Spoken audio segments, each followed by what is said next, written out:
আসসালামু আলাইকুম। নতুন একটা ভিডিওতে আপনাদের স্বাগতম। আশা করি সবাই ভালো আছেন। আলহামদুলিল্লাহ, আপনাদের দোয়া এবং ভালোবাসা আমিও ভালো আছি। তো আমার কবুতরগুলো অনেক অলস হয়ে গেছে। আমি সবসময় খেয়াল করি তারা খাবার খায় এবং চালে বসে থাকে এবং গাছে বসে থাকে। তাই আজকে সিদ্ধান্ত নিলাম তাদের আজকে আমি নিয়ে অনেক দূর থেকে ছেড়ে দেবো, একটু ফ্লাই করাবো। এর জন্য প্রথমে আমি তাদের কবুতরগুলো ধরে নিলাম। যদিও ধরে নেওয়ার ভিডিওটা আপনাদের মাঝে শেয়ার করতে পারি না, এই কারণ হচ্ছে আমার আসলে ক্যামেরাম্যান নেই, আমি নিজেই একাই সব ভিডিও বানাই। তো নিয়ে আসলাম খোলা একটা মাঠে।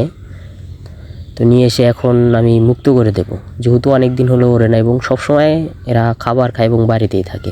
বাড়ির বের হওয়ার চিন্তা ভাবনা তাদের খুব কম। তো এই জন্য আজকে আমি চিন্তা করলাম যে তাদের একটু খোলা আকাশে ওড়ার দরকার। কিন্তু যে উদ্দেশ্যে নিয়ে আসলাম সেটা আসলে হলো না। দেখেন, ছেড়ে দেওয়ার সাথ তারা এক উড়ালে একার বাড়িতে চলে আসলো।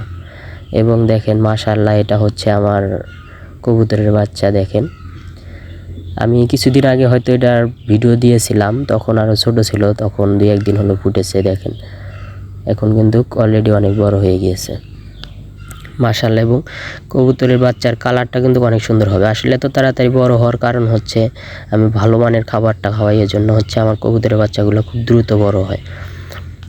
আর হচ্ছে আমি আমার কবুতরগুলোকে সবসময় বাহির থেকে এনে খাবারটা খাওয়াই। দেখেন তারা খাবার খেয়ে কি সুন্দরভাবে চালের উপরে বসে শরীর চুলকাচ্ছে, দেখেন শুয়ে আছে। আর এটা হচ্ছে আরেক জোড়া, সেটা হচ্ছে কিছুদিনের মধ্যে ইনশাল্লাহ ডিম থেকে বাচ্চা ফুটে বের হবে।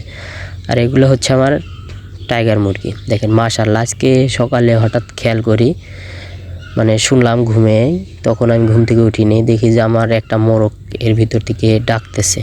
তো সত্যি আসলে এই বিষয়টা অনেক ভালো লাগার, যে এত তাড়াতাড়ি তারা আসলে ডাক ফুটে বের হবে, এটা আসলে কখনো কল্পনা করতে পারিনি। দেখেন মাশাআল্লাহ অনেক বড় হয়ে গেছে। এবং আমি যখন কোথাও যাই এবং কোথা থেকে যখন আসার সাথে আমার মানে বাড়িতে ঢোকার অনুভূতিটা তারা বুঝতে পারলে যে আমি বাড়িতে ঢুকতেছি, অমনেই তারা মানে ছোটাছুটি শুরু করে, মনে হয় আমি তাদের জন্য খাবার নিয়ে আসছি বাহির থেকে, ছোট বাচ্চাদের মতো।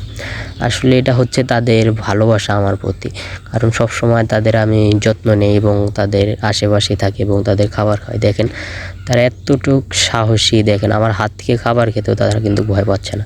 ওই যে একটা কারণই, সবসময় আমি তাদের সাথেই থাকি, সবসময় তাদের খাবার দেই, সেজন্য তারা আমার সাথে খুব পরিচিত হয়ে গেছে। সত্যি বলতে এই বিষয়গুলো সত্যি অনেক ভালো লাগে। আপনাদের কেমন লাগে জানি না, এটা আসলে সত্যি অনেক ভালো লাগা কাজ করে।